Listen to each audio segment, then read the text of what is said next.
มื้อนี้วันพุธวันที่5 เดือน 11ออกใหม่15ค่ำเดือน12ลาวสาธุเด้อขอให้แม่ธรณีเจ้าถิ่นเจ้าทานเจ้าดินเจ้านอนวัดว่าอารามเป็นสักขีพยาน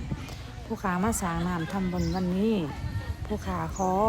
ฝากส่วนบุญส่วนกุศลที่ผู้ขาสร้างผู้ขาทำในวันนี้ขอฝากพระแม่ธรณี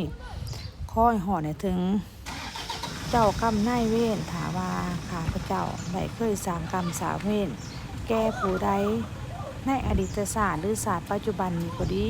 ขอให้จงมาหับเอาอันนี้สงผลบุญที่ผู้ขาสร้างผู้ขาทำในมื้อนี้ให้จงอโหสิกรรมแม้ซึ่งกันและกันอย่าให้ผู้ขาต้องมีบาปมีเวรอย่าให้ผู้ขาต้องทุกข์มกทุกข์ใจอย่าให้ผู้ขาต้องมีน้ำหูน้ำตาขอจงอโหสิกรรมให้ซึ่งกันและกันตนี้ต่อไปขอให้